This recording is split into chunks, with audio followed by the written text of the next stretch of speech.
Okay, so what are you doing? You're watching some guy masturbate online, and that's going to be part of the podcast? No, it's not part of the podcast at all. Sometimes, there's a lot of different social media sites that you can go to that are live streaming, be it Meerkat, be it the Periscope, be it Chat Roulette or Omegle. So I kind of like this idea that you could actually stream the podcast on something, but the problem is that we end up chopping out stuff in these podcasts sometimes. Correct, and the thing about this is it's personal, so it's only one person seeing this. It's not. I don't like that. Then we should go on like Ustream or something. We should maybe to the future. Rappers used to always do that, and I think Joe Rogan definitely live streams his podcasts. Live streaming a podcast is fun because you can take questions. We actually forgot to take a question. We had a caller that wanted to call in for Brock's. Who was that going to be? It was our attorney. Matt. Yes. And Matt, what did he want to say? I'm not sure. He said, and I apologize to Matt. I forgot. Well, maybe if you want to call him right now, maybe that could be part of this podcast as well. Maybe later if he's still up at 1:40 in the morning. He's a lawyer. We don't want to wake him up. He's probably in bed real early. Yeah. So, do you have a song that you'd like to perform for us? I would like to perform the song. Is that okay? Okay? Can let's I do hear this? it, Okay. I'm going to take my sweatshirt off, too. Definitely show off that light blue V-neck that you're wearing there. It's California. Can you see my tattoos? Yep. Okay. They're gross. Hey, hold on. With a V-neck on, it looks your chest says Adam. That's what it is. Yeah. Initially, that's what it is. All right. Wow. Oh no, it's DDAM, but it's my name back. No, it's kind of like my name. Okay. Song? Yeah, song. Sorry. Skibidi boppity boppadoo bop ba, the Come Up TV. Welcome to the Come Up TV, aka hashtag TCU TV on the world's greatest BMX website, The Come Up. We are here with our guest tonight, Mr. Sean Morr. Sean Morr in the building. In the building. Hello, thank you. And what is quickly becoming a frequent co-host, Grant Castelluzzo, is along with us. He also just helped us interview Mike Hinkins just the other day. I like this. This is what you need to do when you move to California. You want to get into all kind of shit. Get your fingers in everything. This guy's been here. How long you been in California? Like 2 months. 2 months, and he's already out helping co-host podcasts. Well, he did do the podcast as well a while back. He did the podcast, but look at him now. He's in the co-host seat. And he's hanging out and chilling. Telling us stories. Straight chilling. But this isn't about Grant. This is not about Grant. This isn't about people with glasses. This is about people who don't have glasses. Sean Morr. Sean Morr. How you doing, Sean? I'm doing good. How are you guys doing tonight? Excellent. We just went and got Catfish got 3 tacos and he ate 2, which is kind of his move. That's what I do, and I'll give one away. And you shockingly didn't eat the third. I didn't. I'm not hungry right now. I actually just had 3 pieces of pizza earlier today, but I did swindle you for $1 for this bottle of water, and then I also took a beer from Sean Morr. So we're gonna get you in the right mood. I'm trying to get loose. Speaking of food, speaking of California, where's the best place to eat in Long Beach? Wow. What type of food? Period. We just got done riding. Sean, we're not from here. Long Beach has better food than downtown LA. I'll say that El for sure. Terrazzo. El Terrazzo. The old taco spot. The taco spot. That's the taco That spot. definitely trumps Holy Mole for sure. Ooh, all right. Holy moly's a better place to get into a fight, though. Yeah. I've seen a few fights. I've seen Chris Long fight there. Really? Okay. Chris Long fights. Yes, Chris Long does fight. Chris Long fights. How long you been in Long Beach? Coming up 4 years now this month. 4 years. Yeah. Wow, so you moved around, well, no, I guess a couple years after I moved, because I've been out here for almost 2 years, and I was in Long Beach for 3. Yeah. So right around the same time, actually, though. Yeah, I was in Santa Barbara for 5 years before that. Okay. And you're originally from? Illinois. Yeah. But North what part of Illinois? It's a little town called Wadsworth. It's And like how many people are we talking here? I don't know. It's a few thousand. Okay. What's in the closest city? Big city. Chicago. But how many hours? Half hour. Oh, it's 40 Oh, minutes. so you're like Chicago. Yeah. then. It's Chicago so local. It gets, pretty far away pretty quick. So, Chicago adjacent. yeah. And Milwaukee. It's pretty equally distanced from both cities. Well, I kind of halfway claim Boston, and I'm from like a half hour outside Boston. So That's a weird place where he's from, though, because what football team do you root for? The Bears. The Bears. The Bears. And that's a big The thing. Bears. So how'd you get started riding? Well, I guess every little kid had a bike. They liked riding bikes or whatever. But I actually started racing in the 6th grade. Oh, okay. So he's got a Yeah, race yeah. background, unlike a lot of kids these days. And I raced all through middle school. I was on a race team and traveled around, rode ABA and MBL. Illinois is a big BMX race team. Yeah, for sure. It was really big back then, too. It was awesome, especially in my area. Then I had some other friends that rode other stuff, too.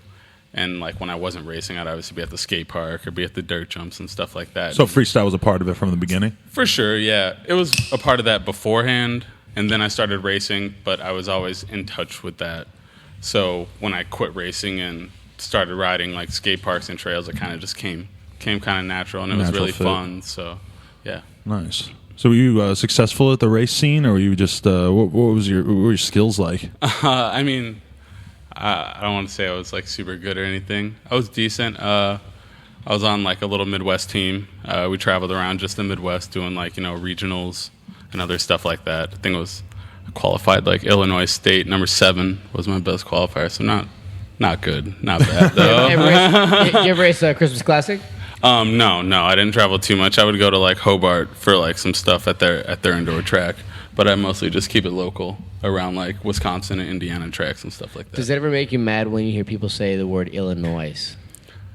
I mean, I don't get offended by it. It's definitely wrong, but I don't care. It makes me very mad. Yeah, it's definitely the Nobody wrong. said it tonight, but just thinking about it makes me mad. Yeah, it's definitely the wrong way, but. So you start off just riding the local skate park or something? What was your original your riding days like early on?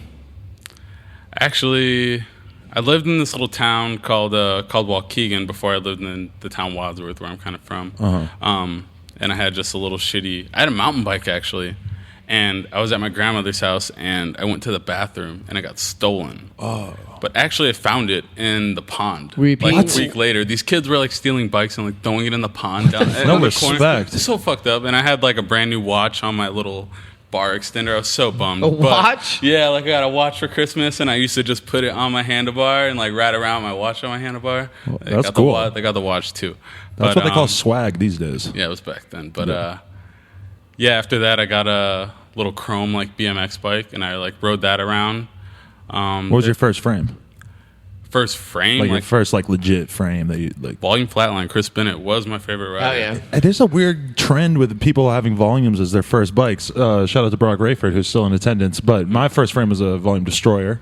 And I know a bunch of people who could say that. It's like the mid-school, like, that was the thing. They were definitely popping off at that late, well, we were talking like late 90s. Yeah. No, it was early 2000s. Oh, you were, okay. So how old are you?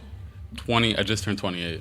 Oh, okay. See, I thought you were a little closer to my age. All right. Yeah. 4 Young years buck. on, yeah. You're a young buck. So you like Chris Bennett? Yes. Ooh, okay. Chris Was Bennett. he? Shout out to Chris Bennett. Yeah, shout out to Chris Bennett. Did you throw your bike? Yes, he does. Not anymore. I seen him rage out. It's happened, but... what was it? Describe your last good rage out. I mean... I got you. I can't really remember. I got a good one. I've definitely had some good ones back in the day. And he was doing a line at this skate park that was kind of slippery, and I think he was doing can foot jam on the quarter, and then ice bar on this flat rail afterwards. And the can foot jam, the quarter pipe was slippery as fuck. So this was just not a good idea. But he committed to it and was sliding out like 60% of the time when he would try this. And then Sean can do bar spins, but is not necessarily the most dialed bar spinner. So he was going fucking crazy, and at one point he threw his bike almost over a 2-level fence. So it's probably 12 feet high, and he threw his bike so far that we all thought it was going to go over. It was very, very exciting. Sometimes you gotta send it. Also that night, we were driving home from the skate park. Yes. Brand new bike, and Chris Long, obviously, he's always gets brought up. Yeah. But he was giving me shit, and he's like, I don't want to take my bike apart. Take your bike apart and put it in the trunk. I'm like, all right, cool, whatever. Brand new bike, like 1 day old, and Put it in my trunk. all their bikes fall off the rack going like 75, 80 There miles was an a hour. huge bump on the highway. So me, Chris Long, and Tony Nyer, our bikes all go flying, and like. I think it was like Chris's, or no, mine and Tony Nyer. Okay, so Tony Nyer's was kind of fine. We found it right away. And this is like on like the fucking 110. So it's like, even just being out there is a fucking death sentence because the traffic is so insane. And then Tony Nyer's bike, or we found my bike caught in the grill of this car with this guy driving it who was almost like exactly like Barack Obama. Like he looked like him and kind of behaved like him. And then Chris Long's bike was so destroyed that it looked like a pile of trash because it was so fucked that it was like We thought it was garbage. Yeah, we walked by passed it and we didn't know what it was because it was so fucked. But meanwhile, Sean, who was, like 2% annoyed that he had to take his bike apart and nobody else did, was like, Jesus Christ, thank God that happened. That's amazing. And it was during the era of John Richards at Primo, who was like giving stuff away like it was fucking free. So Chris Long got a new bike the next day, which would probably have been much more difficult at any other time in his life.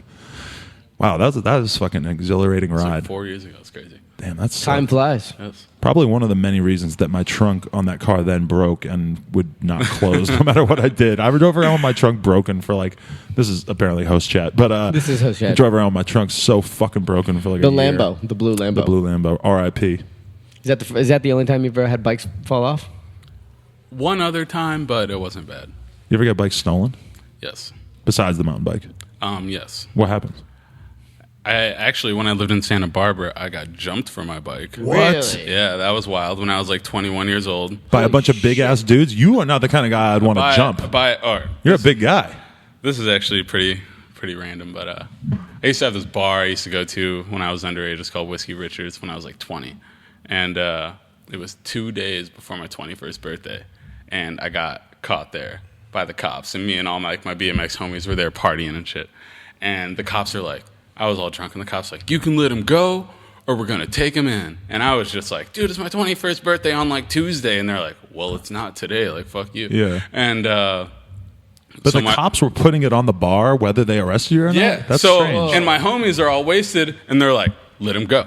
So they unlock my bike. The cops let me go. They're super cool. And I just end up walking down the side street to go to the bar, and I walk straight into, like, a neighborhood that's not the best neighborhood in SB. And I just get jumped by like these 4 or 5 Mexican dudes. Really? And they were like these crazy, like there's like tons of Mexican gangsters and stuff up there. But yeah, they just jumped me and they took my bike or whatever. That sucks. Were you drunk? Like, were you wasted? Yeah, I was pretty drunk. Like I didn't put up a fight really. I wasn't trying to. But you know what the thing is? That's a dream scenario for a bunch of Mexican gangster dudes because, you know, in the social hierarchy, black dudes are above Mexican dudes. I hate to say it, but that works? I think that a lot of Mexican dudes kind of have a grudge against black dudes. Adam, for 2 years, was in a Latino gang here. So he Before they knows all figured the it ins out, and outs. He I was knows. actually just really tan. I was going boogie boarding a lot. A lot of people can believe that. One of my BMX homies actually lived in one of the not as good Mexican neighborhoods in SB, and he saw a little kid riding it around. This happened, my birthday is a few weeks before Christmas. This was right after Christmas. And he saw a little kid riding it around and went outside and grabbed it. He said, oh, my uncle gave it to me for Christmas with all those things. And he's like, well, this is my friend's bike. Yeah. So we took it from the kid, and he took it, and literally, like, the whole gang was in the neighborhood looking for my homie, and he had to lock himself in his apartment. Like, super crazy. Whoa. But, yeah, I got my bike back. That was cool. Well, that's good. Damn, your fucking friend is lucky that he Yeah. lived through that experience. So that sounds Jesus. scary. Do you know what kind of gang? What the name of the gang was? You want to give No. him a shout out? I'm saying, fuck you. I don't know. We're gonna start some shit. No, all right. So, talk to us about like you know your riding life through high school and stuff, and you know even leaving high school. Or how the fuck did you move to Santa Barbara?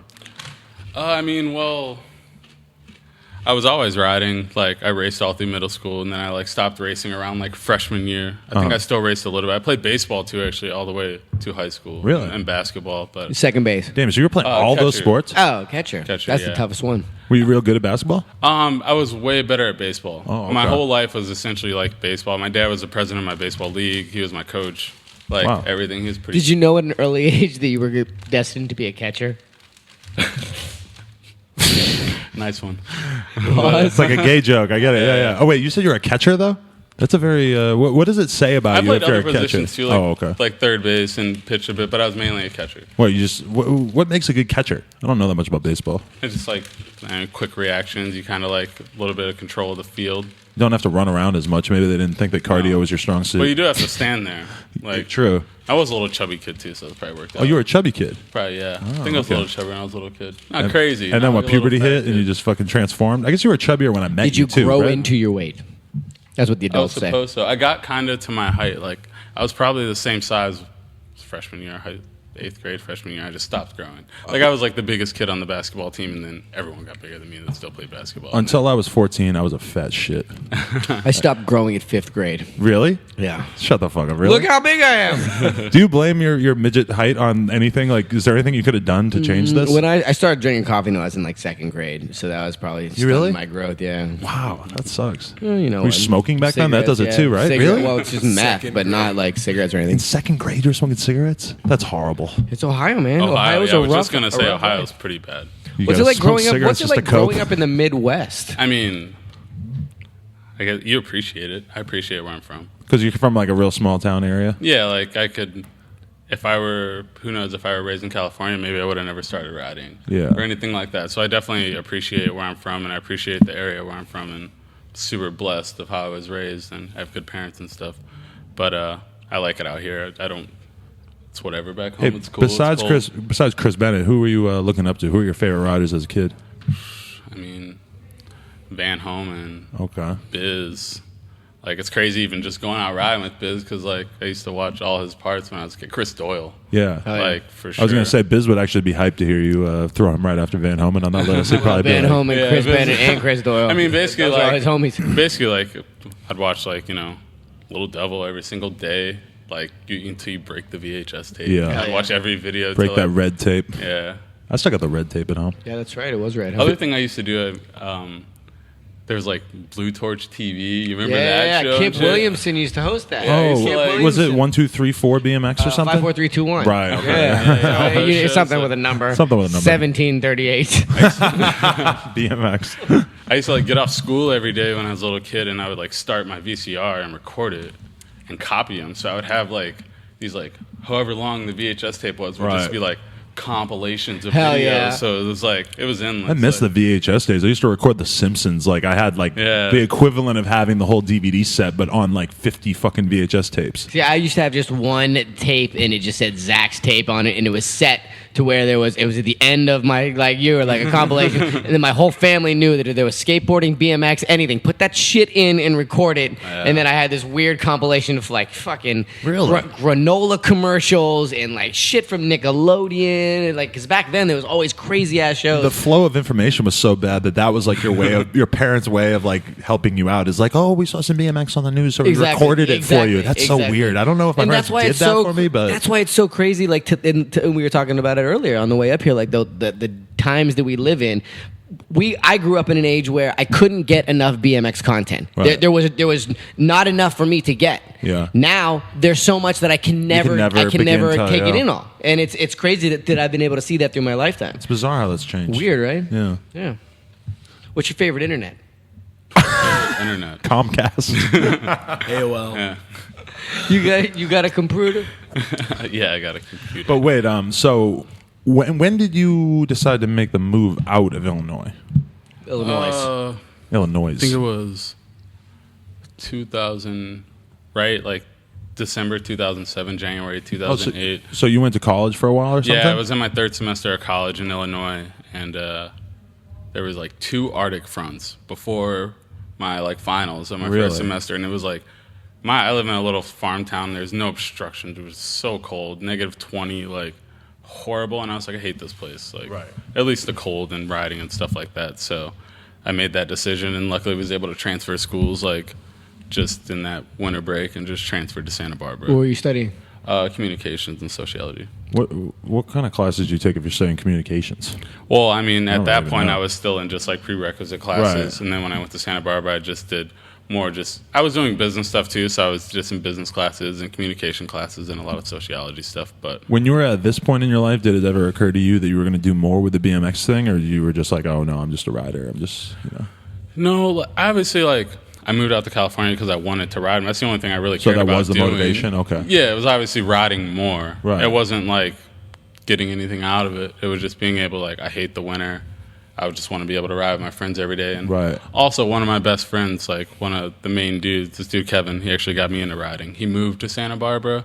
So when I moved to California, it was kind of an easy choice to move right there, because he was like my best friend growing up. And what was your initial reaction, like your initial impression of Santa Barbara once you got out there? It's kind of like a weird version of California. It was it's a not culture quite shock. LA. It was a it's culture different. shock. Yeah. I feel like even now I could even say something. I'll be talking about Santa Barbara to my friends, and I even feel maybe a little jaded because I was treated so well there. Like, really? By the riders or just by everybody? Everyone. Really? By the people, by the riders. Like besides those Mexicans. But I mean, it's a really cool town. There's a small group of riders. I mean.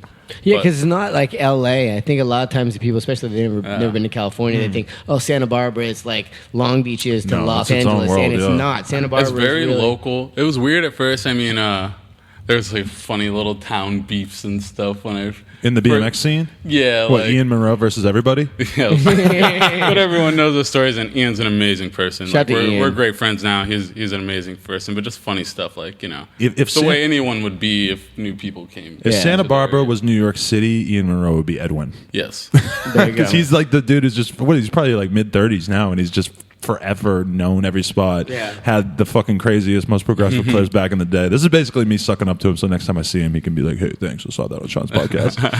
Shout No, to but Ian Monroe. he's like I remember- crazy OG legend. I Some of the remember stuff he moving did. there and being like, we would just ride around, obviously at all the schools, and you'd be like, "Holy shit, these are all these spots that like he destroyed." And Yeah. some of the stuff he did was really, really crazy. Right. And even to this day, like, yeah, Was the scene small enough that when you moved out there, you were just riding with everybody? yeah. Okay. For sure. It took a while for me. The scene was a bit split between like Santa Barbara to Ventura to Camarillo. Okay. Because at the time when I moved there, I don't know if you guys remember, there was like the shop, Camarillo bike shop. Terada used to work there Yeah, and stuff. yeah, And, yeah. like, that shop like was humongous for the Central Coast scene, and that held everything together. And Camarillo Skate Park was like a huge hub. Right. And then Ventura scene still had a lot of riders. So between that, people like See, moved we were around, talking but- about that today in our group chat, and I know people would get mad when we talk about the group chat, but we had Do this they? big discussion about bike shops. Very and important, Some yeah. people had in the group chat. I'm not going to name names, but Chris they're a little Long. bit confused about how important a bike shop is to a BMX scene. Oh yeah. it's- And So obviously, important. with That's the whole thing. the Harry Main thing that came out, a lot of people are talking about this, but you brought it up. So, talk to us a little bit what a bike shop, having a good local bike shop, does for a scene. I mean, But you didn't have that in your original hometown, Illinois, though, right?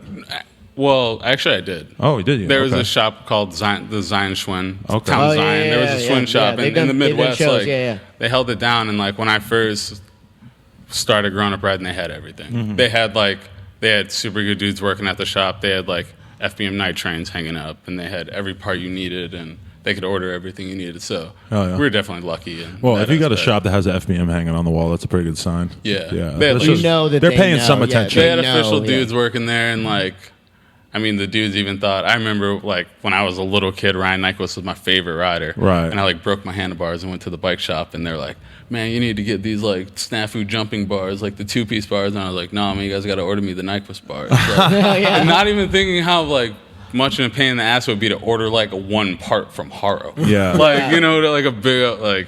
Just funny stuff. That's like hilarious. That. Hey, But they what- got it for me. What's so. the bike shop called in Santa Barbara that like they did the Denver Nugs premiere a couple years ago and stuff? Cranky's. They're still open. That shop isn't still open at that location. Really? The owner Okay. Jim still runs like the shop through like a different like outlet Yeah. in a different part of town. But a shop like that, exactly. I worked at that shop and helped Right, run yeah, that you shop did work for there, like yeah. many years while I lived in Santa Barbara, and that shop helped hold the scene together. And there was another shop in town which shout out Quincy Dean. Quincy shout out to Dean. Quincy, Okay. yeah. He worked at that shop, so between those two shops, like that helped the scene up there like for a while. It was California's awesome. got a whole strip of interesting scenes going up and down it. Yeah. But that's like you live in the dream. You move out here, go to school, you get a job working at a bike shop, and you're doing it. Yeah, That- it was pretty fun. That's something kids out there that are watching, they think about moving to California, they can do that. You can do it too. Go to college and work at the fucking bike shop. Yeah. When did you make the move down south to Long Beach? 4 years ago. Oh, okay. Yeah. I was already. It was like after I had gotten hooked up by like Stolen a few years after I Right. lived in Santa Barbara, and then or a couple years after or so, and then I was living up there and still riding and filming stuff up there. How'd you get on Stolen? It was a funny story. I actually had I think one of my first video. I had like a web video come out. I think it was like a Tupac song or something. It Really? was real old, like a. See, when you say stuff My like this makes me hunt around in the TCU tags looking for old Sean Morr videos. It was like a funny old Santa Barbara edit. I feel bad to this day because I mean I think I did a couple things obviously that people have done before. Just That's just, yeah. yeah, but that was back ABDs then. are part of life. Yeah, my friend Shane, my filmer back then, shout out to him. He's a real cool dude. Shout out to Shane. I haven't seen him in a long McClung. time. He like had got a hold of Paul Alfaro, this dude I think at Stolen. Right, He worked okay, at yeah, Stolen, and then Shane just came up to me and he was like, "Yeah, I was talking to this dude, and I went down and met with the Stolen dudes, ended up working out." Was that your first web video? So it had a Tupac song? Yeah, I think it was a Tupac song. Okay. Some like remix of something. And it was short. I remember this now that you mention it. Yeah, it was like a short thing and like real old. Oh, yeah. I mean, I still had short dreads when this came out, or barely little worms, so it's definitely... I was going to say, speaking of Shane and speaking of like early Sean Morr edits, there's a day in the life of Sean Morr in which he gets his dreads cut. That's right. That Shane filmed, true. and that has like some crazy amount of views, like a couple 100,000 or something, I forget. But it's funny because usually like when I put videos on YouTube, my thinking is like the thumbnail needs to be very BMX related. The thumbnail is very clearly him getting his hair cut, which is kind of crazy to get your dreadlocks cut off in a day in the life. Like I was really hyped on this idea at the time because obviously it takes a fucking long time to grow dreadlocks. Very true. Let's talk about the dreadlocks. Yes. What inspired you to grow those? I mean, I used to never really get haircuts that much. Right. I'm talking like my hair would be so nappy, my parents would have to like make a super big Dan's order for me to cut my hair. And that would happen like once every 6 months or a year. I'd be like, super big if you want to Dan's get the haircut, order. it's going to be like $400. Like, I need a bunch of new shit. But they're awesome. But Shout out to the pops and the yeah, moms. yeah, for real. But yeah, I just I started growing out my hair, moved to California, and I went back after like that semester of school. I went back home, and my mom's hairstylist was like, "Oh, I could do dreads with you or whatever." And I tried them once before a long time ago, and they didn't work. And she did them, and they just ended up working. And I just kept on going with them. And luckily, like my hair grows really fast, and they just grew way, way faster than I ever expected. Would you think that your girl situation is better in terms of your likelihood of a girl liking you back with short hair, or was it better with long hair? I don't know. I think it was pretty... Depends, I guess. Like, it's nice to keep my hair clean now. But you know what's funny, too? I lived in Santa Barbara, where a town that there wasn't really that many... As funny as it says, but like there wasn't really any black dudes. That's what I was about to say. When so like it was like, I mean, like going out to the bars and stuff in Santa Barbara, like them to say it was pretty, like it was pretty easy, right? Like it was pretty chill because like some chick's gonna be psyched on you because there's not. I think there's so many dumb girls that like fall for the dreadlock gimmick, you know. But to me, I think you look way fresher with short hair. It's a real thing. I don't miss my dreadlocks at all. I love short hair. Like if you were a rapper and I was your stylist, I'd be saying short hair all day. But if you want to be a guy, especially in California, you want to get girls. If you have dreadlocks, there are so many girls that are just. It doesn't matter. You could be the scummiest dude in the world, but if you got dreadlocks, goes right to funny because he just thinks he's so funny. A couple. No, I said scummiest. Oh, scummy. Okay. I'm scummy too, but it's so situational too. Like Santa Barbara is obviously like a surfy beach town where like that style is like right. That's very a little much bit more like. I feel like that's the way it is where, like, if you're in Brooklyn and you got a big-ass beard, it's probably going to help you. But in L.A., I think guys are expected to be a little bit more clean-cut. So I think that the beard is not as effective here. I don't know, though. What are you doing, rummaging through the trash down here? I think I brought a magic trick. Oh, again? What the fuck? I'm going to be pissed if you start doing the same magic trick that you did on fucking Tyler and Mikey. I don't know if this is going to work. I don't know what's going to happen here. Oh, fuck. It worked. Like burnt my eyes. Oh.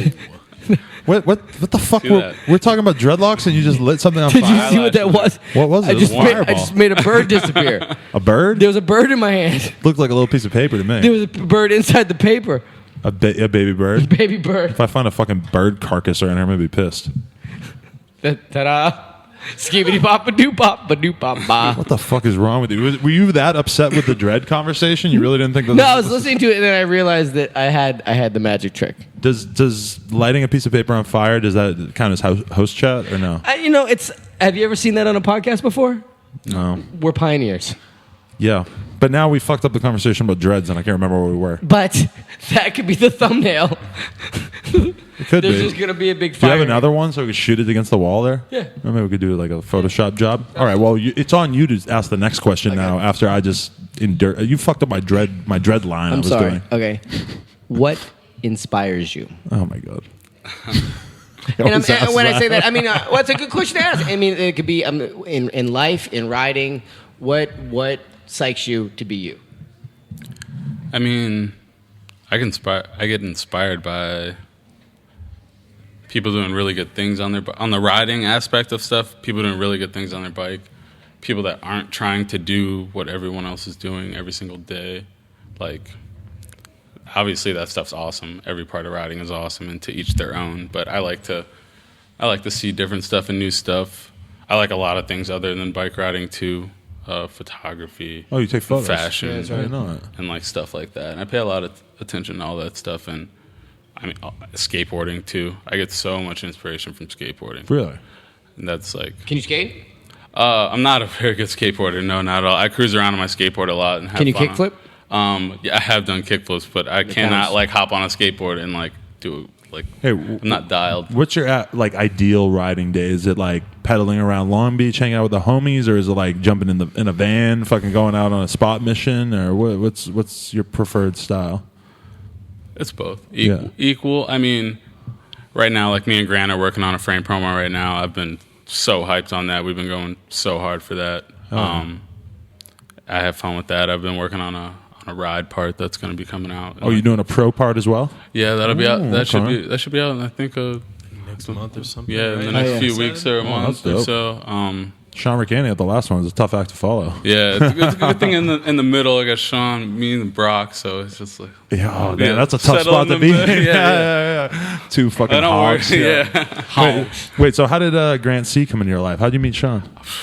At Triple R Skate Park, Sean and me are roughly the same age. Oh, okay. So you've known each other from back in the day. Yeah, all right. like he must have been 14 and I must have been like 15. So this is like right when he started riding. He had a Haro Complete. Hell yeah. And I think I might have had a Haro Complete at the same time, but I like switched out right away.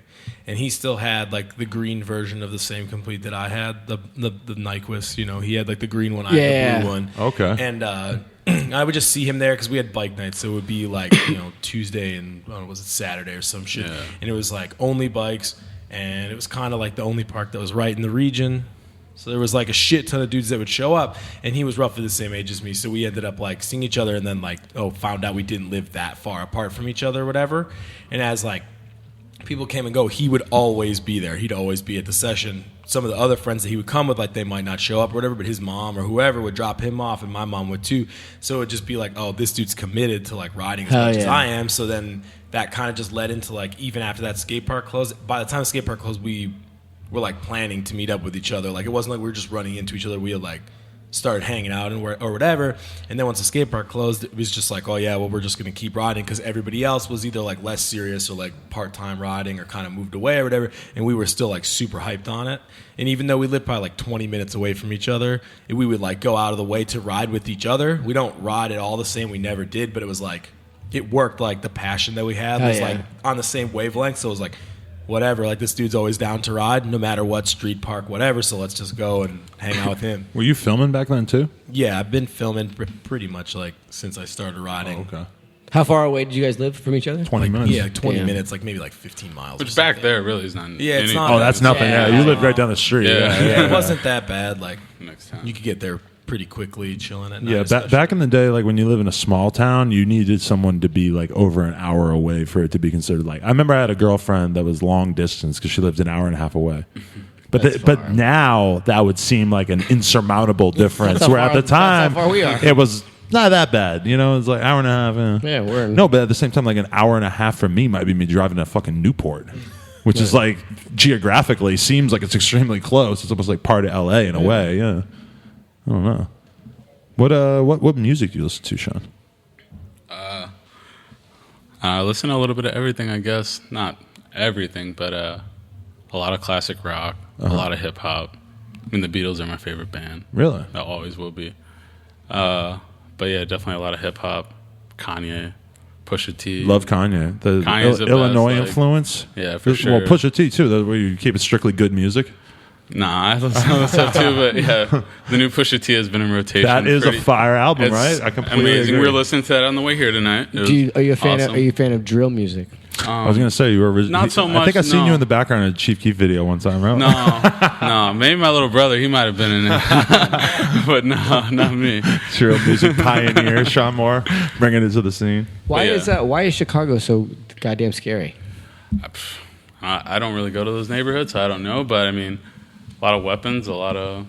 That's it. That's I mean, like essentially where you're from is one of the dangerous. Is probably the most dangerous place in the United States right now. Yeah. A lot of people don't know that. 120 shootings in like the first like 8 days of the year or something like that. Chicago is trill. That's crazy on those sides, but I mean, I don't go there. There's no Yeah, reason to go we there. live out here. Fuck it. But was that the spot to go on missions to when you guys were young? No way. Like Ever. when we were in high school, we were not driving to the south side. Like if I made it to the city, Oh, but you would go to Chicago. That's what I was saying. sometimes, Not like, but not that often. It was like at the time we weren't city living, so like trying to find parking seemed like a crazy task. Yeah. So, Yeah. Crazy and there to wasn't say. like a really good way to get there on a train. You could take like a metro or something, but it would be like a pain in the ass with a bike or whatever.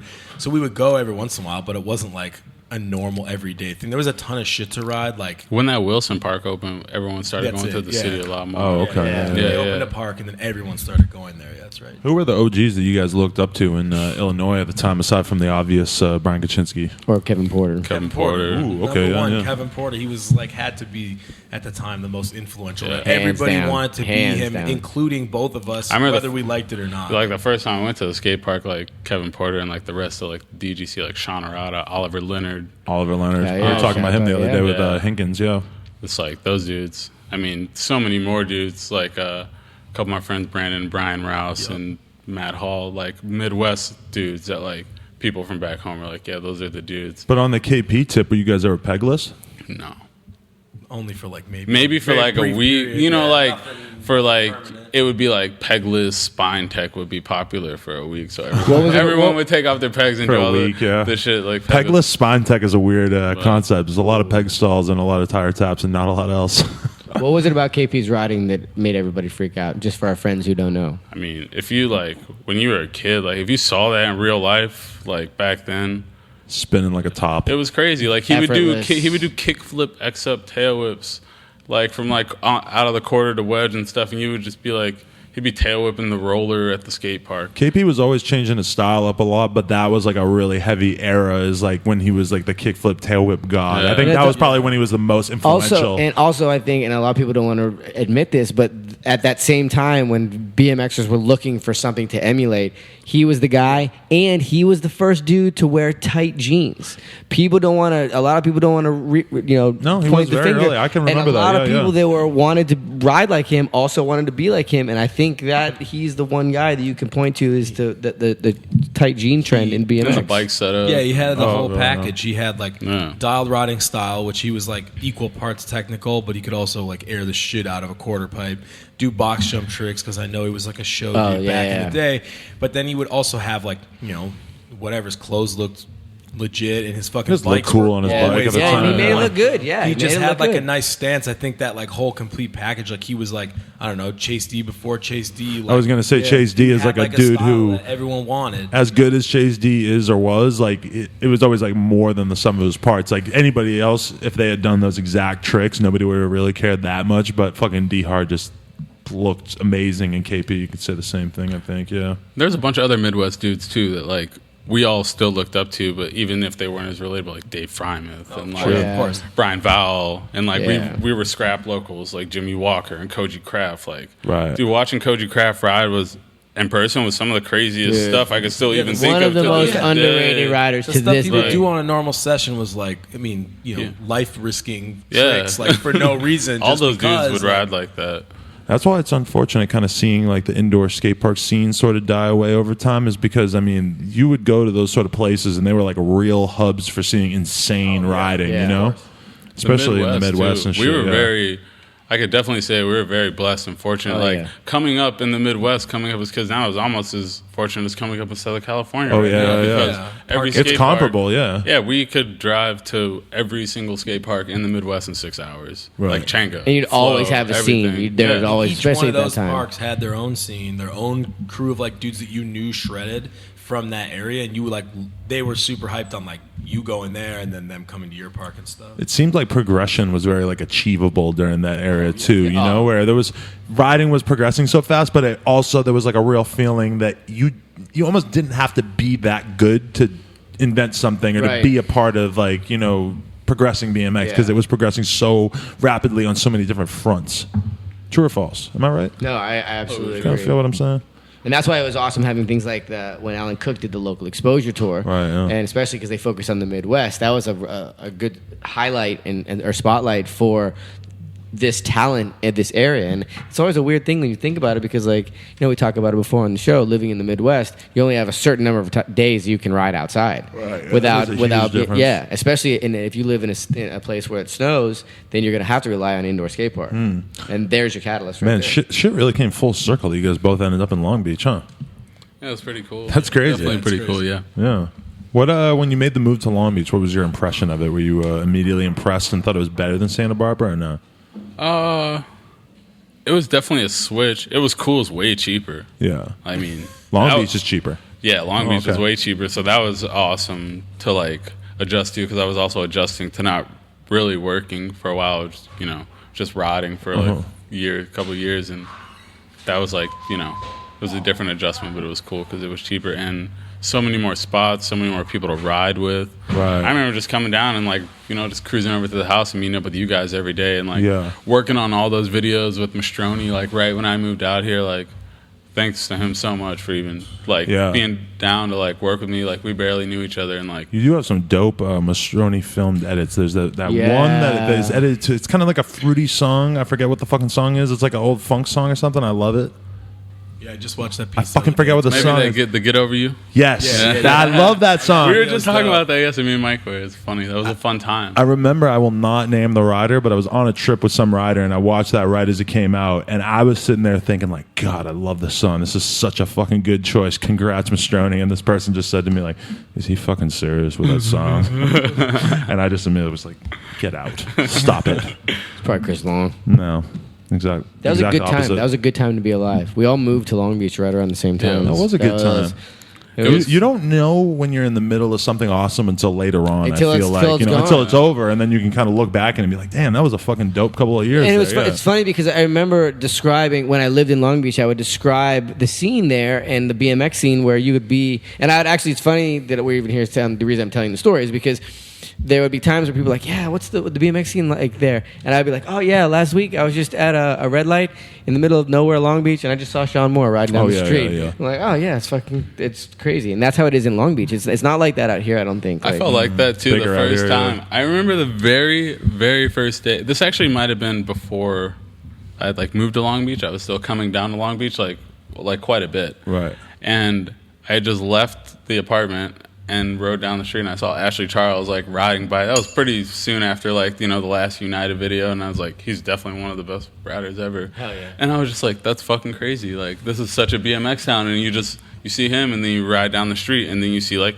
10 people at the coffee shop, and you're just like, man, this is awesome. That really was cool. in Long Beach at the time. If like you pretty much like, for me, like if I was going to a coffee shop, I pretty much like knew I was going to see a BMX pro or someone in the industry or whatever. And if you didn't see him during the day and you didn't see him saw out him at the riding, you bar, would see him at the 100%, bar. yeah. And that's what I always tell people. If you like want to move to California from anywhere in the world, move to Long Beach first because it's cheap. If you ride BMX, it's flat. There's spots everywhere, and you're close to the beach. It's starting to get pretty busy again too. Really? Yeah, I think Morgan and then they got like 10 12 10 or people staying 15. at Yeah. Oh, what? They just got a big old crew, so they're the ones they're keeping the faith. They're keeping it true. they're Did you ever live over there in that house? No. Oh, okay. I would go stay there when I first got on Stolen. I would always stay with Morgan, Right. and like do stuff with him. But Yeah, I never lived Long there. Beach still is a good following. For a minute there, it seemed like everybody moved to LA. Like when OSS left, the Trip dudes all left. Fucking and the Kink dudes all kind of left. Yeah, that was all sort of in yeah. the same like year.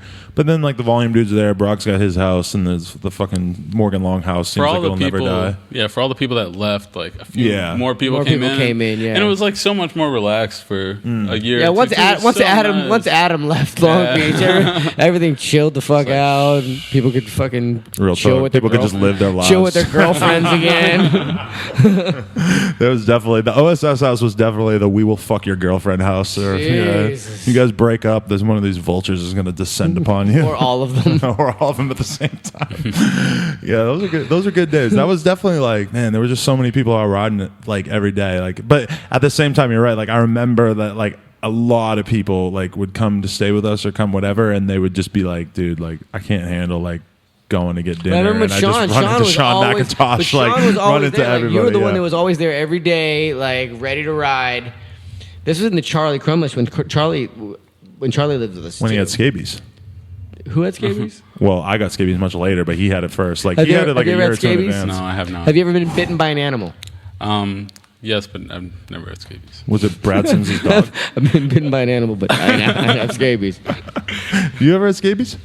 No. Oh, wait, act like you ever had it? No, I'm the only fucking leper at the table. I've had ringworm. I've had I ringworm had that, before. but that's nothing. It's a little circle on your arm. It goes away like you put some cream on it. You get the. It's not even a prescription. You get the cream over the counter. No, mine was on my hand. I've never had any of these Ringworm. things. Ringworm is just like it's like getting athlete's foot, but you just happen to get it on your fucking arm. I think. Yeah, it's just like it's like a fungus. I got it from doing jujitsu, which I'm sure you'd want to inform everybody that. in 2013, Adam was the third best jujitsuist in Long Beach. This is not true. This is just like the what's the other lie you're always saying about me? Is that the 180 to 5 foot spine, which is not so much a That's not lie. a lie, It's just is a it? boring debate that you're intent on having with everybody. Have you ever 180 to 5 foot street spine?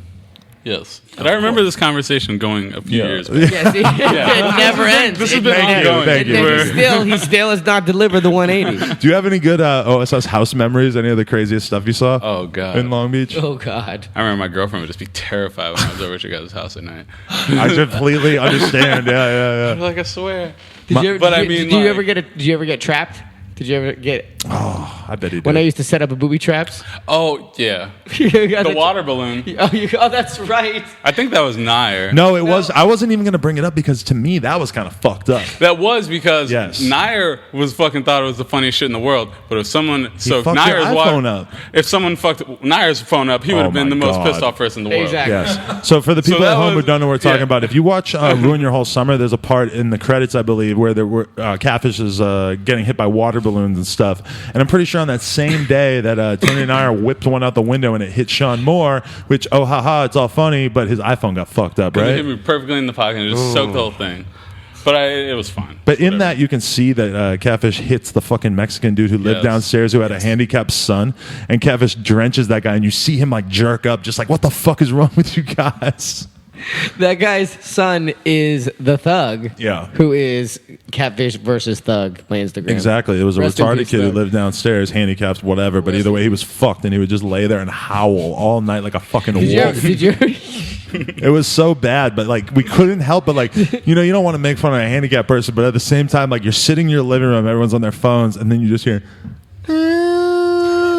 And obviously, to us, this was fucking funny, and Fucking Donald Trump over here. it was so bad. When I was looking at places to live in Long Beach, I saw both of the apartments you lived in. Shut for the rent. fuck up. What? Yeah, both. Let's go. I'll move back right there. Let's just fuck. This was months ago, but I was like, researching beforehand, and I'm like, I've been to this place before. That's funny because a bunch of Indian dudes moved into that old place on Stanley. I remember like seeing them all there one time and just being like, wow, that's so fucking weird to imagine these five. Oh my It looked God, like that the is- dudes who ran a 7-Eleven had got in an apartment together. I'm like almost sure that's what happened. The funny thing about that place was people were like, oh, what's your place like in Long Beach? I'm like, oh, it's a 6-bedroom apartment. And they're like, Ooh. a 6-bedroom Yeah, it's very rare, apartment? yeah. like the rarest thing ever. Yeah, right. It was like Way two weird. apartments that just happened to be like joined together, like they cut down a wall. was Except a remember, very weird I had the huge room, but it was like a fucking hallway because people just walked through there all day. I had the back room underneath or above the Thug. Exactly. So you're the one who had to hear the. That's the why my handicap my moaning all the time. Instagram is the way it is. Catfish I'm so versus glad we Thug. got this story out in the open. That's This is what important. This Host is chat. Yes, That's what it is. yeah. People always ask me, but even though it's not about me, that when Instagram came out, I started my Instagram account and it was about my life versus even, this guy. Even worse for you, I mean, obviously you have like nothing even sort of resembling a sex life, but Garrett Reeves and his girlfriend at the time, they lived in that room before you or the room next to it.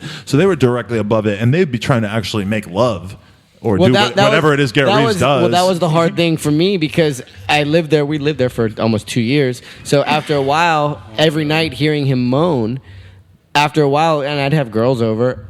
It got Would to you? a point. It got to a point where my dick wouldn't get hard unless there was howling. It's very interesting that you could develop problem. that so late in life. It was yeah. weird. problem. It's so fucking weird. So That's really cool. We should probably make the rest of the podcast about you and your weird Host chat. handicapped fucking fetish. Host Yeah. chat. Do you have any sexual fetishes? Wow. Very good question. I don't know. I mean, You strike me as a lights on kind of guy. maybe sometimes. That's what's up. fun. That's what's up. You're single right now? Yeah, technically, yes. Okay. Seeing Yeah, but Because for a while I knew him to be in a relationship for many, many years, and it was with a white girl, and he would always say that he had never been with a black girl, and apparently he has crossed that bridge with his new person that he's seen. True or false? Yes.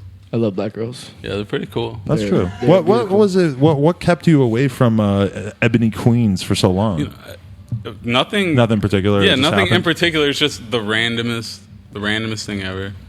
I mean, I've been with a half black girl before, but never. And I mean, I think it was just I'm from like a super small farm town that doesn't. I was probably one of 2 black families in my whole entire If town. you saw where Sean lived, you would know that during high school there was not going to be very many opportunities for this to arise. But no, you've been in California for a long time. With Santa Barbara was like a little bit of the same. Yeah, that's kind of like, hippie too. Obviously, if I lived in Long Beach single, it would have probably been different much before. But Right. Would you say the majority of your hometown is voting for Donald Trump? hopefully not, but maybe. Damn, Probably. that's a bummer to It's even pretty think bad. about. Yeah. I mean, that's the kind of a reason why I don't live there anymore. But you want to know what's the crazy thing is that no matter where you live, it's probably like at least like 20, 30, 40% of the people want to vote for Donald Trump right now, which is really insane to think that big. Yeah, it's horrible. It's horrible. Yeah, shout out to everybody in BMX who's voting for Donald What's Trump. the most racist thing you've ever experienced? Wow, there you go. These are real questions. I mean, You always besides- answer That's a my pretty good questions. question, yeah. Besides, like, oh man, I'm trying to think of something. I feel like Chris Long's going to come up again. I thought you were going to say, I I've feel like Chris experienced Chris Long's Long going to come being around, racist. come around the corner and hitting with a bat. Ta-da! I'm here. I mean, besides just like basic, like some like drunk person, you know, in a fight or like in an altercation. Not even a fight. I've never really been in a fight, but Really? not really. Really? That's interesting. Interesting. You're a lover, not a fighter. I don't get myself in a situation. Well, he's a big guy. That's what I was saying with the jumping thing. I'm surprised. You strike me as the type that not many people would want to fuck with. Actually, this is a fight and that at the same time. So, when I lived in Santa Barbara, me and all my homies, we used to have this like big blue house. There was like 4 units, and we all used to party. And then there was like 4 back units, and 4 of our other friends lived back there. But there was this crazy weird tweaker lady had a son. She lived upstairs, Oh, but she would like date weird like tweaker type dudes. And one of our friends, her sister was in town for the weekend, and she just lived in a studio with her boyfriend. So they made a tent outside for her, and it was super safe. Like they could stay in the tent. We had a bonfire out there all night. But we all get home from the bar, and there's some crazy bum guy sleeping in the tent, and we're like, holy shit. So we like grab a stick and we're like poking him. And we're all like, oh shit, like we're poking him. And then he gets up and then he's like, oh, what the fuck? What the fuck are you doing, you fucking nigger, little black boy? And we're like, oh, you said it, dude. And then I was just like pushing the guy. And then my friend Ryan, my neighbor, he's like this super yoked out dude. His role model was Arnold Schwarzenegger. Like he was my friend by associate, but like, that was his role model. That He says was a the lot, biggest bro yoke from SD you could ever imagine.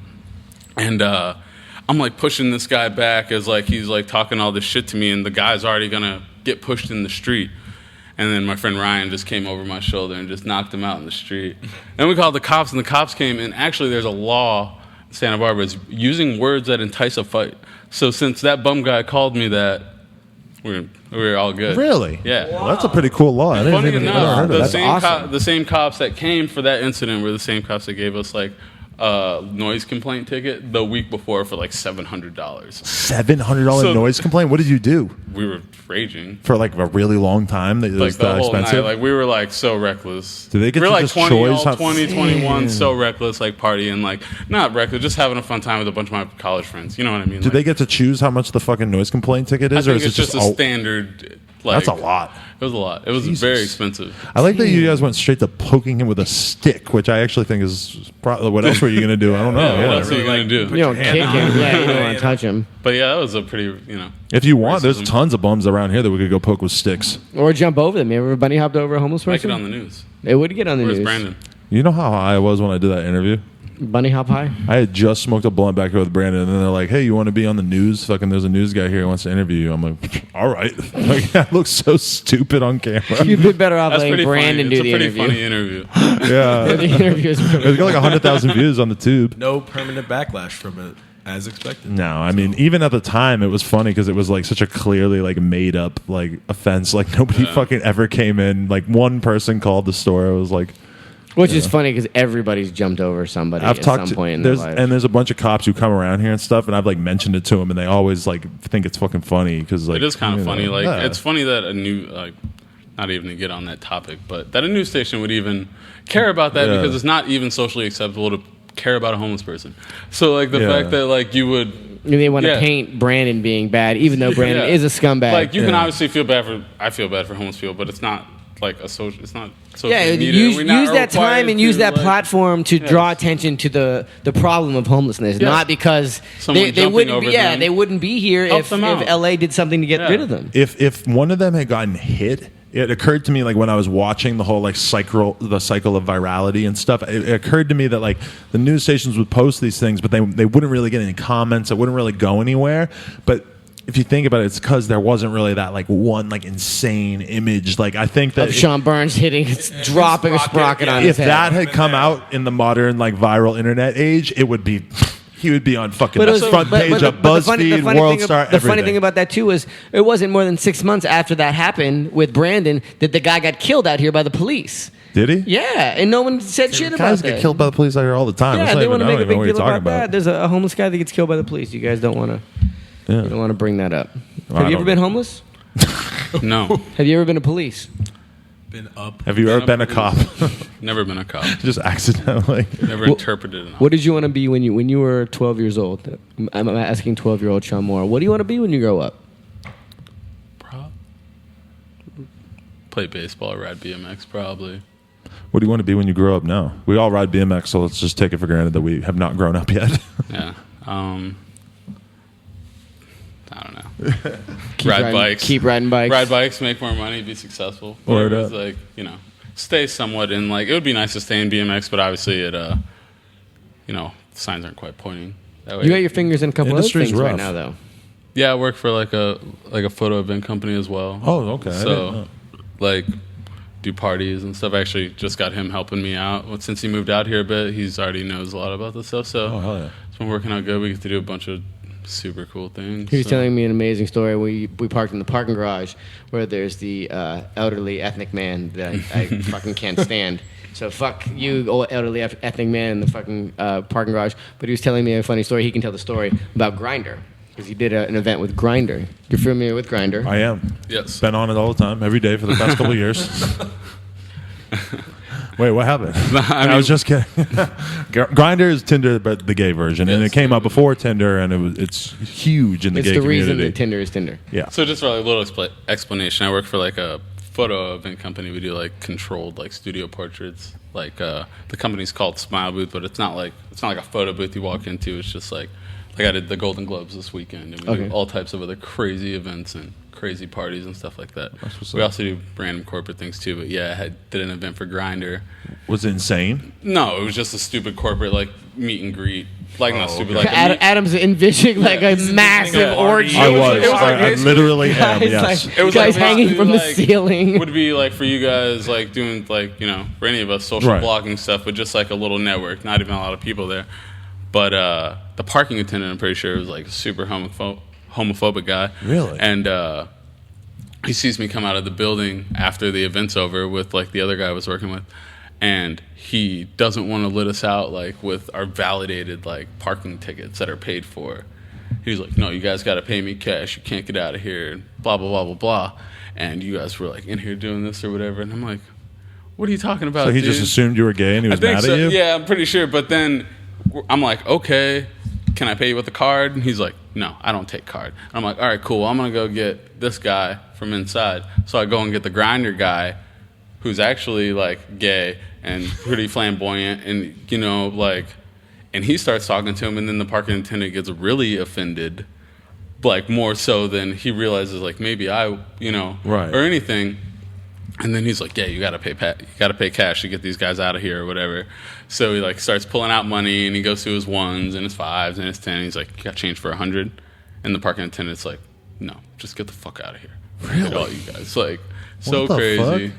But being a homophobe in LA in 2016. He was like a Mexican gangster, not to say, but like I could see like he was a total thug gangster dude, and like did he look like one of the guys that took your bike from I was thinking too. Yeah, this guy he's really moved up in life. Could have been stereotypical, but like he definitely like I don't know. All right. It could have been him. Well, we got the He didn't last seem laugh. nice on any means. Right. So You wouldn't think that he would be like particularly advanced with his concern for the LGBT community or their photographers. Oh man, that's crazy. But yeah, it's a pretty cool job, and I have a lot of fun. I've been doing that for like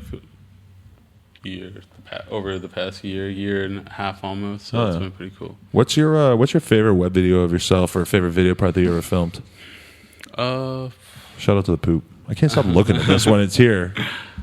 It's good. I like how it has like the fake treads in it, like a car rode over it. Somebody stepped on A it. shoe or something. Yeah. I would actually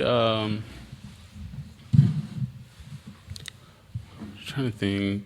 I like that one that Mastroni did of me. Yeah. To get over you, but he did another one of me before that. I really, right when I moved out here, I was really motivated, and we got one done that was like really good. Like I just moved out here, I was trying to hurry up and get a video done, and we had worked on that. I've also had some of my earlier Santa Barbara ones I obviously like a lot too that Shane did. Have you guys ever done a full edit together? No, the frame promo will be the This will be first the one. first thing. Yeah. Well, it's interesting. What do you think of? You have a song choice in mind? Any kind of theme? It's early on. We don't really have. Yeah, it'll be out in like going May. on. What drill music song are you going to use? I don't know. It's got to be one. Katie got bands. Pop out. No, Lil Durk and Dej Loaf, My Beyonce.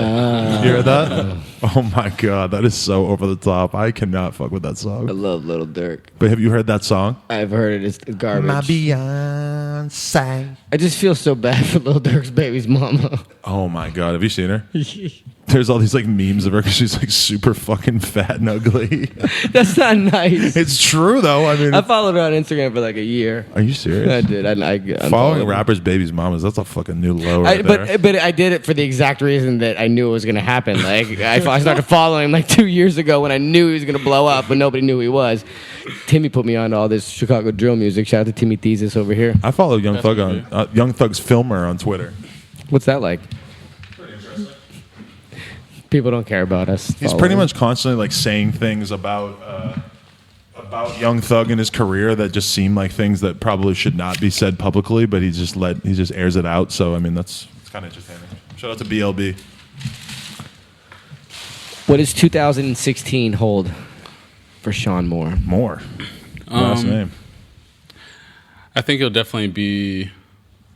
You'll be seeing like a lot more footage of me this year. Oh yeah. I was like kind of in between some stuff last year, and definitely stuff with like we weren't doing as much stuff with like Stolen with Stolen. We'll be doing a lot more stuff this year, like Tripwise and other stuff. Who's the team on Stolen right now? Right now it's me, Jackson. We got this kid. Radema? Yeah, we got this kid Glenn in San Diego. Glenn. Yeah, Glenn. What's his? Glenn Gerbovin. Right, he's fucking out of his mind. Yeah, he's holding good. it down at SD. He's still like, I mean, he's still in school and doing stuff, but he'll be like, he's an awesome rider. He's a really he's cool really kid. fucking He's good, really yeah. awesome. And we also got this kid. We're hooking up Jeremiah Smith. Oh, Jeremiah Smith is on now. No. Or sorry, Jeremiah Miller. Oh, But this kid. I'm like, he was on like GT for this like other 8 little years. this San Diego kid, but he is really awesome. He's like more of a parky dude, but he's like can do everything. One of those kids. Everything awesome. He's a really good street rider, and he's just he's just young, and he's definitely not slowing down at all. What's it like riding for Stolen? I mean, it's been pretty good. I have to thank them a lot for. I've been riding for them for I think almost 6 years now. Yeah, that's a long term one. Yeah. And I mean, they've definitely treated me well. I could say I can't hate on much, like Yeah. there's a lot of dudes that got it way worse, and a lot of dudes that don't have anything. So like, Yeah, BMX industry's in a weird spot right now, huh? And it's like I appreciate everything Oh, for yeah. sure. But you've and, always been hustling too, though. You've always been working, or at least trying to put out content. yeah, I'm always trying to do stuff. Always trying to stay busy, even if stuff is like moving a little slower. I have to work around my work schedule or anything like that. I'm always trying to stay as busy as possible. I ride every day. I'm like always riding. Like, Wait, you just go up by yourself and just practice, or just work on some shit, or what? No, just go to Cherry. Yeah, Go to MLK or cruise around Long Beach. We're pretty alley cat oriented these Right. days, like with a smaller knit crew in Long Beach. Like this morning I like rode all around Belmont alleys, and it's like I wake up and I either go to downtown or I go to Belmont, and it's like I usually switch off between the two. Who's the usual crew that you're out riding with? Now that Grant's here, Grant, awesome. Right with Brock when he cruises the cherry. When he's around, he's obviously busy and stuff a lot. Yeah. I'm always cruising with Mastroni in the van. We're always cruising out. My homie Nick Hagan, he's Long Beach. Nick's sick, holds it down with Bostrom, my neighborhood. Both like him and Bostrom are awesome. Cruise around with them a lot. That's like obviously if Morgan and all those dudes, the Simface dudes. Obviously, shout out to like Simface and Morgan and all those dudes. Whenever I can catch up with them, we're always cruising together. Yeah. And there's always like 5 or 6 of them out riding every day now. There's so many dudes there, so it's pretty awesome. I could always see them. That's what's up. But yeah, it's been pretty good. Yeah. What? Any other topics that we need to discuss here? You got anything in mind? Think of everything we talked about. His edits. We talked about Stolen. We talked about the Midwest. I've had a lot of drunken nights with Sean Morr. I feel like there should be more like stuff We've had some coming up in my brain that I could bring up here, but I don't know. I think it's because he was in a relationship at the time, so he'd always end up heading home at like 12:30 to like go get yelled at. Go get yelled at or something. Yelled at. He claimed. Well, I mean, you know, when you have a girlfriend and you're out drinking, it's pretty much like you got to get yelled at some These point. things happen. They're never happy about this. These things happen. Yeah, Brock Rafer says second side. I never actually asked Brock Rafer if he was in a relationship. But because at one point he had a girlfriend that changed her Twitter name to mimic his. That's right. I remember. That's that. love, Lady Flocka. Lady Flocka. But it's not. That's not the name anymore. What's the name now, Brock? I think it's just Alexa. Oh, so you guys are still together? She just changed her Twitter. Yeah, it's not. She doesn't go by Lady Flocka anymore. What game are you playing that you're rocking? He's clearly playing some kind of iPhone game. BMX. Oh, he's playing Pump still. Yeah, I thought, Holding it down. it's always like everyone's playing Pump nonstop when the new version comes out for like 2 weeks. And Did the then, new one come out? Is there a new version out? No, there's a like real street one. oh, he's playing the Oh, I real gotta get street involved in version. that. Mastroni approves. It's the real. It's the Mastroni version of Pumped, where you have to like go around and like fucking chop off a fucking tree branch or something in order to get a clip. That's like part of the game, or you got to go like hang a chain on something. All right, you're driving around solo. What sort of spot are you going to loop the block for? Anything, really. Really? Anything. I'm like always looking for spots. I'm either riding around Long Beach. I'm in the van with Mike, or I'm pedaling around or driving around looking for spots. Regardless. What do you like to ride the most? Probably rails. Definitely like interesting rail setups. If I could find like any like close quarter rails, like tight knit rail stuff, like squeeze in between stuff, or like. Remember that time you grinded up that kink trail, the bar, and I was filming it with you. Mm-hmm. That was a fucking. Where was it at? It was the San Pedro famous kink trail. And the thing about Sean, he's a big guy. And I know from my personal experience that if you're going to do an up rail and you're a big guy, you got to go a lot faster than everybody else. And so Sean was just hauling. And this is a steep rail and it's a tall rail. And nobody fucking grinds up this rail. But he fucking grinded up at the bar and he was pedaling so fast across this parking lot so many times. And That was the race random. I mean, it's not like he was eating shit or anything. He was just like having a hard time getting to the top of it and throwing the bars, and he finally got it. So what you're saying is he's fast. he had to be fast, at least in that instance, because you got to go fucking fast to get up that thing. I was very impressed. Next question. And it's a whole webisode. It's on YouTube. I'll sub it in right here. Have you ever fallen on your bicycle, and if so, what does it feel like? What is this? Such a weird thing that you're doing with this whole new. Yes, I fall probably every day. Every day? Yeah, probably. See? What's I your can't worst remember. injury? I've been pretty lucky, actually. I've never broken a bone. Really? I've like had I blew all the ligaments out of my foot when I actually just a year or two after I moved to California. That was really hard, actually. Really? Because I was still like kind How'd you do that? of I like slipped my like foot slipped off the pedal after like I ice picked the rail, and there was like a crack in the ground, and my foot hit the crack, and it pulled my foot like backwards. So when I hit the crack, like it pulled it so far back that it like exploded my shoelaces. Yeah. Yeah. What the fuck? And I couldn't ride for like 5 or 6 months. Damn, you just reminded me that I fucking blew out the ligaments in my ankle so fucking bad like 3 or 4 months was ago. probably- I kind of forgot about it. Yeah. just did. It happened to me. That was probably my worst thing, and that was like real early on, like just a year or two after I moved out to California. Like that was like way before I had a video or anyone even. Well, you got lucky because Brock just told us the most disgusting story I ever heard about fucking blowing out his teeth and fucking. I did knock out all my braces. That's Yeah. Really? Seen a close call with Sean at some trails. But he had braces, so the teeth were saved. Yeah, my braces saved all my teeth. Really? Yeah, I actually rode like a lot of trails too growing up. Shout out to like Really? Verco trails in Illinois, like all the dudes out there. Those are some of the biggest, gnarliest trails in the Midwest, and they're like right up the street from my house. That makes sense that you're a Chris Bennett fan then. Huh? Yeah, so I grew up riding those trails a lot, and actually I like smashed my face at those trails and like knocked myself out, knocked all my braces out, and I was like scared to go back there for like a year and a half. And the whole year before, probably the whole year before I moved to California, I only rode those trails. Really? Yeah, and I only rode trails like the whole year before I moved here. I would still ride street and park essentially, but like I was like, man, I really thought I was gonna like move out here and wanted to, and I was like, I really have to like get over the fear of these trails before I like move out here because they were like so big and gnarly. What was your best trick at those trails? I mean, I would just do normal stuff. Craziest trick you ever did though? At the trails? You ever throw a truck? No. Oh. Not back then. Not back then. I mean, these trails were not easy to They're trick. They're They so were like- gnarly. They so were gnarly. like pretty steep, and they Yeah, had you actually no got to explain gaps. that trails are dirt mounds that are shaped, and the guys on the bike, Now I get it. like Okay, Sean, yeah, would go into the air and they land on different mounds. Very, I'm like, dudes would like come back to these trails, and like there's like anytime dudes would come back, like teams or whatever, like there's always a good handful of the dudes that couldn't do them. Yeah, I would Really? never. Like, I would they were- never consider jumping them. They were not like super tall or super big gaps. They're Speaking really of Steve technical. Cuesta, you guys were talking about, I saw Steve Cuesta get murdered there. I saw I saw a few other dudes get murdered there too, but yeah. Like the takeoff and the landing would be like extremely close to each other. So if you weren't good at jumping, you were not going to be able to make it through. And you certainly weren't going to trick it unless you were like dialed. Like very few people could show up there and do anything. Whoa, was that? Were we there? I think you were there. You were Was there. was Mad Dog with us? No, He was yeah, you were there because tiny. you got in a huge argument about politics with all the dudes. I can't believe that. I remember I that shit. cannot North believe That was like Right. 15 years ago, and I remember it was can't- about politics. It was cannot- about George Bush. I can't Sending believe. Ross Perot or something? Yeah.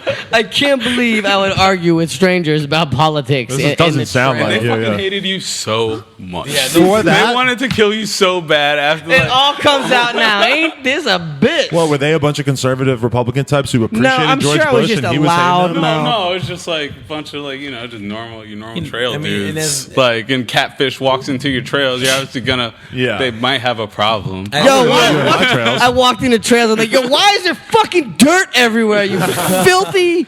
You animals. I like the idea of trails that But are that was so when hard to Mad ride. Dog was that, there. like- Mad Dog's it's- parents were there. And Yeah, it's- I remember. It's that funny was that because day. when you said that the Questa crashed, I was trying to think back in my head. I'm like, holy shit! I remember him crashing. We were doing the mall tour. It was probably with like Quinn Semling. Yep. And yeah, that's funny. That Yeah. a small world. That is a small world. Small world.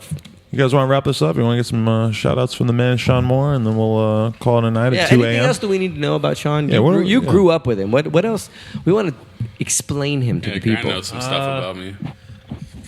I mean, we went together on what I would say is my first road trip. Sean had like, I don't know, an old Kia. Like before I even knew that Kia was a car company, that was like the first car he had. And this thing, it barely ran for sure. And we took that Barely to ran. Kentucky.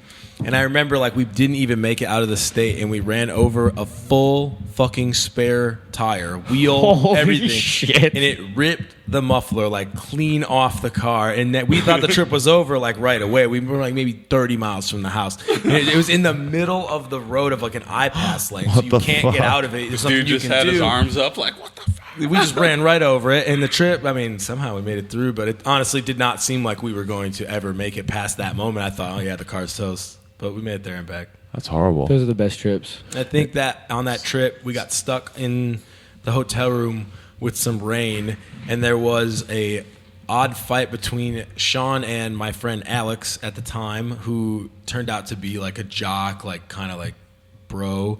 And we should have seen this coming because he was like sort of a bro when we were riding BMX, and then there was pizza slapped in like someone's face, and I remember it being, I mean, it was just three of us, and like two of them were fucking fighting, so it was like really awkward in a hotel room. So crazy, like thinking of like old Midwest stuff and like just like BMX. Like when we were kids, like we used to go to Louisville. Thank God we had like the world's best outdoor skate park, Yeah. 5 hours from our house. Yeah. Like back then, we go to Louisville like a few times a year. Like back then, your parents could just call the hotel Yeah, it was and crazy. be like, "Oh, these kids are gonna show up," We were and like we would just show 17. up and fuck up hotels. Like Really? it was 17. insane. Because there's no credit. Yeah, they the take no hotel credit. was No $30 a incentives. night. Yeah, And like you would have your parents pre-book it, and they had the card number and nothing like, and you could fuck it up pretty bad before anything would ever get charged. Plus, it's because- Kentucky too, Yeah, so it's a seriously. different world. We never Everybody, got the charged. fucking governor's fucking up the hotel out there. Jeez. But it was like, I don't know, definitely cool riding a lot of that stuff back then. And like when we'd go on those trips too, like even when we got a little older, once we started riding a lot more street, like the Columbus, Indiana, the white rails. Yeah, right. Like Oh, yeah. we'd always Yeah. go to those rails. We'd always go to OS. Like after Animal Video came out, like we go to the Flow, but we go to Columbus to ride OSU. The white Yeah, rails yeah. are still there, Yeah. Yeah. Oh yeah, there's so I can still hold Yeah. on to hope that I could grind one of those They'll one never. day. They don't They'll- do caps yeah, in that yeah, town. probably. You know what I I don't think? think. Oh, no. that'd be great. That's like the most middle of nowhere. Another good one I can think of is on those same set of trips. We would always stop in Indianapolis to ride the terrible skate park. Outdoor skate park. So bad, and none of us liked it, but we would always stop, and we all like say like we don't really like this place, but for some reason we would stop and ride there. Like It's that was- picturesque. It was a good stopping point, so we would do that. And Sean had like notoriously terrible luck at this place, and every time it was like right around the same time that any number of the Strebe brothers would be at the skate park. And so Sean had equated that if a Strebe showed up, it was time to leave because he would have like terrible sessions. Like he would break obscure bike parts. That a Strebe. It's like an Avery. It's like a fucking just. he like broke a front axle on like some weird Sun hub that was like a racing hub, and we couldn't get a replacement for it. We're on the trip, you know, he's fucked. He couldn't ride. Broke his brakes another time. Like a brake arm like snapped in half. Something that would never happen to you. And then like one time, someone we were with like passed on to them. They like broke their ankle or something. And it was like every time the Strebe would show up, and then like something terrible would happen. And with Do you Sean believe in on a- this? You believe in Yeah, he like totally ghosts of believes in skate that. parks? I mean, if it happens enough times, it's kind of convincing. I mean, the capping on that cake was all that bad stuff did happen. And then I was there one last time on a trip, and it was like 2 huge vans of homies went to Louisville. And we had like the 2 hotel rooms next to each other. So we called ourselves Chi-Town 203 because that was like our room number. So we were like breaking into our homie's room and like fucking all the shit up. We like did all the horrible shit that you would never do. Like, you know what I mean? Like, it was so bad. But we were on the way home. My homie Rich like was like, I'm going to spray paint Chi-Town 203 on one of the ramps at Indy Park. So he spray paints on the ramp. We saw Strebe. Spray paints on the ramp. And there's a mentally retarded skateboarder. Or no, rollerblader at the skate park. And he was actually fully mentally retarded. He called the cops on us. And so, like, we're, like, hanging out at the park. And the whole time I was like, you guys shouldn't spray paint. I have a bad feeling. This cop is driving down the dirt road. The retarded rollerblader, he starts kind of rollerblade running to the cop, like, they're over here, they're over here, they're over here. We're like, what the fuck is going on? And the cop comes in, and the mentally ill, like, rollerblade, he points to the paint and points us out that we spray painted. As soon as we bust out the paint, he called the cops on us. And the cops come, they arrest my friends Rich and Kevin that do the spray paint. We're in Indy. That's like still 4 hours away from Chicago. Like we're so far from home. hell no. We're so far from home. And we're doing this. The cops have those 2 in the back of the car. Me and my friend Kelly were both like 16. We're just hanging out on the side. And one of the ladies that runs the park district thing or whatever at the park, she comes outside and she's like, are you really going to take these kids to jail? Like, you cannot do this. You cannot do this. You have to let them go get stuff to go clean the paint off, and it'll be fine. So the lady convinces the cop to, like, let them out of the car, get the paint cleaning stuff, and get the stuff. So they leave. Thank God. Yeah, they leave, and they go to get the paint cleaning stuff. At the same time, there was this little black kid. He got attacked by geese at the park like a week before. So he shows up on this little shitty fucking bike, and his face has all these scars. And we're like, what the fuck happened to you? He's like, I got attacked by the geese. I got all this shit going on with my parents and, like, lawsuits or whatever. And, yeah. Lawsuits against the geese? No, like the park district or like whatever's going on or what whatever. The fuck? Control your geese. What is the park supposed to do? Control them Yeah. goddamn Kill all the geese. Seriously, it's Indiana too. It's like, what's gonna happen? What the fuck? And but yeah, that little kid's hanging out at the park, and we think he's a cool little kid. But the ladies let them go get the stuff to clean the paint, and me and my friend Kelly we're like, oh, there's this big like grass hill, like super big grass hill. We're like, let's go up to the top and slide down the hill like on our butts because it was kind of dewy and we could just like, it was literally like so tall. You've been to that park before, that big hill. Let's celebrate not getting arrested. So we climbed up to the top and like slid down the hill on our butts. By the time we get to the top and the bottom, we get back to the park, that little kid's bike is laying on the ground and our homie Rich's bike is gone. What? That kid stole the bike while we were just climbing up the hill and going down. The geese kid. Yeah, the geese kid. The little black kid he was literally like 10 years old. Came back. So they come back, clean the paint. We spend like 3 hours searching around Indy, like the hood. You're obviously not going to find a bike. We were like, it was the worst situation ever. And I was like, we saw Streeby. That happened. So much shitty stuff has happened in the past 5 years that I've been at the skate park. I'm never coming here again. Never going back. Who knew that the Streebies could contribute so much to BMX and yet also be a curse upon it? More importantly, who knew retarded people are snitches? Yeah, I thought they were quiet. That's fucked up. And then the fact that this kid who already like he has apparently like a lawsuit on the books regarding the geese thing, then had the balls to steal the bike. And I have no idea what was up with that. I was like that kid talking about that type of like, oh, obviously we're gonna sue him or whatever, but he got attacked by the geese at the park. So I was like, this. What a yeah, you're not gonna question the guy with the geese marks on his face. Like, that's the last person you're gonna think is a scumbag. Yeah, because it's like getting a tattoo. You don't want to move around when you got cuts or shit. You get attacked by geese. You're not gonna steal somebody's bike. I think that by far was the crowning achievement of this podcast was the story about the fucking retarded snitch and then the geese. That was amazing. That's a hell of a story. That is I'm a glad great that I story. was fully tuned in. Thank you for bringing that up, Grant. That was a great story. All right, so send some shout outs and let's wrap this thing up. All right.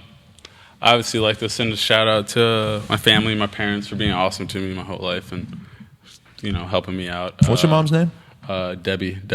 Little Deborah. Hey, Deborah. Deborah and Daniel Moore. I love you. If you ever see me, give me a hug. Beverly Jones. Deborah and Daniel, what's up? You created good humor. Here, like we've been riding since like day one together. He's awesome. One of our other main homies, John Rather, growing up, other Midwest homie.